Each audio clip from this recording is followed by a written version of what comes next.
Sure, my name is Mary Anne Hobbs and I am the Media Development Coordinator, which is quite a kind of grand and lofty title.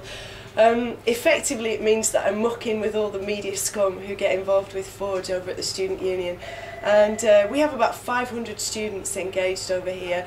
Really incredibly vibrant atmosphere.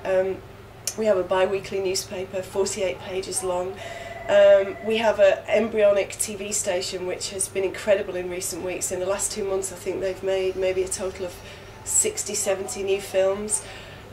We have a phenomenally successful radio station broadcasting 75 different shows across all kinds of spectrums, playlist, specialist, comedy, Forge Radio on air, and we also have a brand new beautifully remodelled website which is now under student jurisdiction, and I'm incredibly proud of that. I understand that Mikey Smith, who is the online manager, has just cleaned up at the Activities Awards last night as well, which makes my heart burst. I'm so proud of him. So yeah, it's an amazing place to be engaged with the students of Sheffield, I have to tell you.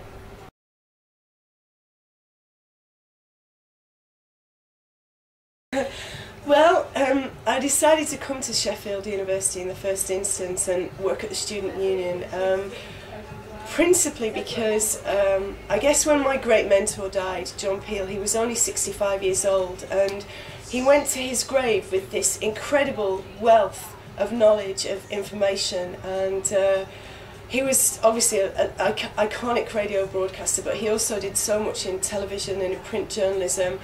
And I always felt that it was such a tragedy that he actually died without ever having an opportunity to share any of this phenomenal just ocean of information that he had about his experiences as a broadcaster with any of the next generation, really. And I made a vow to myself at his funeral that I would take some time out at some point in my life and try to enter into an establishment like Sheffield Students' Union and really, I suppose, as much as anything, instill some bravery in the next generation of students. It's more about, I think, bringing a spirit of, what's the right expression? Yeah, it's more about bringing a sense of bravery, a sense of courage, and instilling the next generation with the notion that they can tread a different pathway. You know, you don't have to be sucked into the mainstream.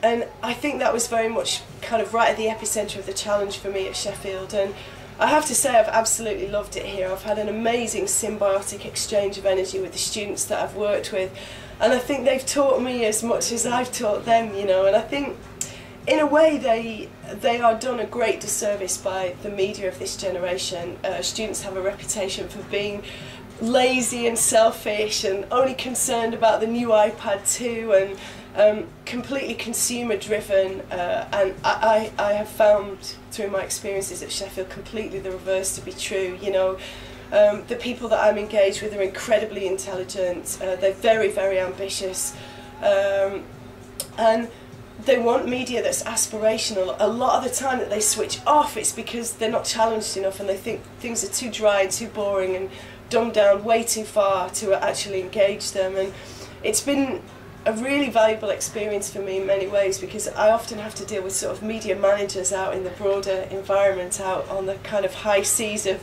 the media in real life, who genuinely believe that they need to dumb everything down to communicate with an audience, whereas I would say quite the reverse is true. This generation, the generation that I'm engaged with, they do want something to really test them, to challenge them. They want media that's aspirational. They want something that they can really look up to. And that's a wonderful thing for me to be able to experience and now take back to the managers that I will be working with in future. You know, when they come to me and say, your show is too complex, it's too intelligent, nobody's going to ever understand what it is you're trying to communicate, I can say to them, you know what, I've spent a year right at the epicentre of a group of 500 plus students. These are my target demographic, and I can tell you that everything that you say to me is wrong. You know, these are deeply intelligent, aspirational people, and they want something different, and that's what I intend to offer. So I feel very grateful to the students of Sheffield for kind of backing up all the primary instincts that I had about the nature of my audience, what it is that they want from their media, and what it is that will really enchant and engage them. And yeah, I feel really, really grateful to have had that opportunity firsthand to experience that. So yeah, it's fantastic.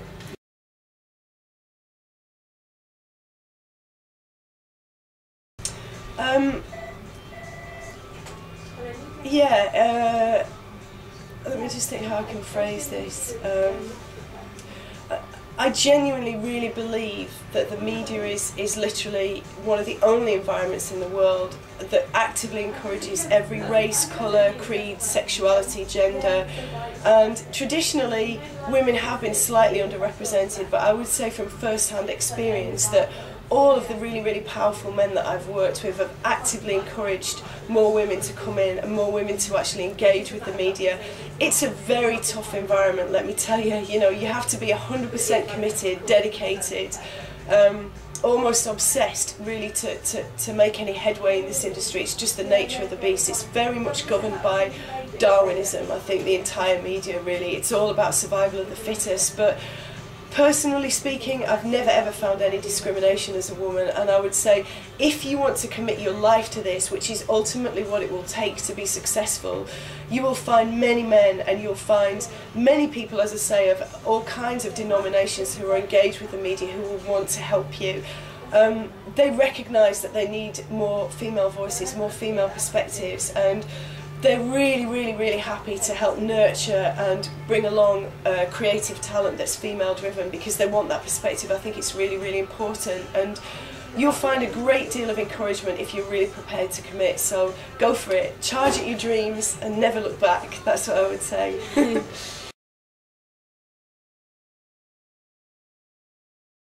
Yeah, I guess one of the reasons that I left the BBC was that I felt after 14 years as a broadcaster, I really wanted to kind of challenge the entire system, and I felt that over the years at the BBC I had been consistently successful in breaking some of the most challenging artists on earth, be it extreme metal bands like Slipknot or the most extraordinary, exquisite experimental artists like Burial, and the show had become renowned for that, and we had, as I say, over a very long period of time, been recognised as a really primary force in breaking new artists. But a great frustration for me working at the BBC and in all, I guess all mainstream radio is the same, is to watch the way that artists are actually elevated to higher planes, and to see that it's really only commercial success that will see an artist be picked off, plucked out of a specialist area, elevated up to the bigger DJs, the primetime plays, and ultimately playlisting at radio stations. And I felt that we were missing a big trick here. And I spoke to Radio 1 about the possibility of elevating the entire platform and moving it to a better time slot, but they weren't interested in actually kind of engaging in a conversation with me about that, which is fair enough. I mean, I have no regrets whatsoever, and I completely support all of their editorial decisions. It's their network, they can do whatever they want with it. But for me, I just thought I'm now in a position where I could actually change the game, and there's never really been a better moment to do it. So I thought, I want prime time, and I want it for all of the artists that I represent based on their creative significance, not on commercial success at any level really. And I want that also for my listeners as well, all the people who've committed so many hours of their lives in the dead of night. I mean, it's really, really difficult to listen to a programme that's broadcast between 2 and 4 AM. No matter how passionate you are as a listener, it's really testing, even at the best of times, and at the worst of times it's completely prohibitive having that time slot. So I really wanted to see whether or not it was possible to, as I say, raise the entire platform for every artist and for every listener. And XFM completely understood the value of that, and they've given me this incredible new 3-hour primetime platform on a Saturday night that will begin either at 6 PM or 7 PM, that's TBC. But it's a massive statement. I mean, it's a huge victory for everybody involved in my little kind of strange stratosphere of the world, really, to get that kind of validation. And it's completely changing the radio playing field. Obviously, the Pirates run schedules 24/7 that support specialist music, so do networks like Rinse FM.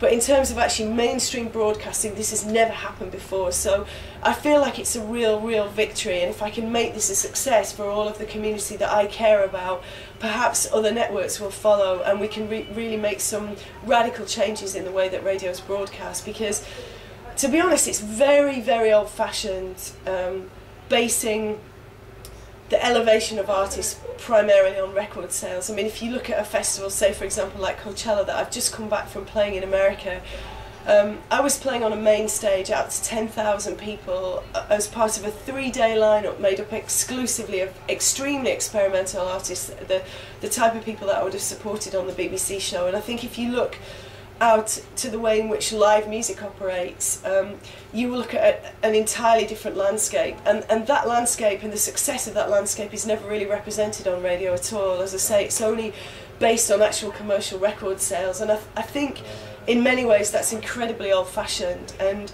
I wanted to challenge that and I wanted to change it, which was the reason that I accepted the position at XFM.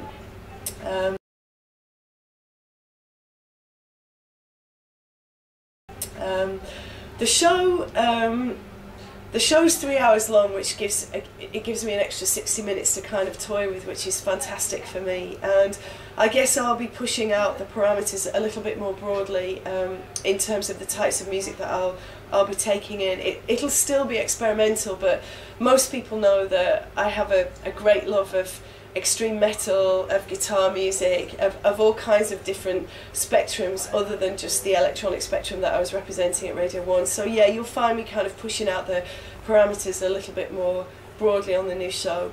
But really ultimately it's all about what's happening at the very fringes, at the very outer limits of sound. That's always fascinated me the most. And yeah, I'll be looking to represent all the strangest and most progressive, forward-thinking music out there on the planet, and I'm really excited to get started. July the 9th we kick off, so come and join me. I would love to have you riding with me, it would be great.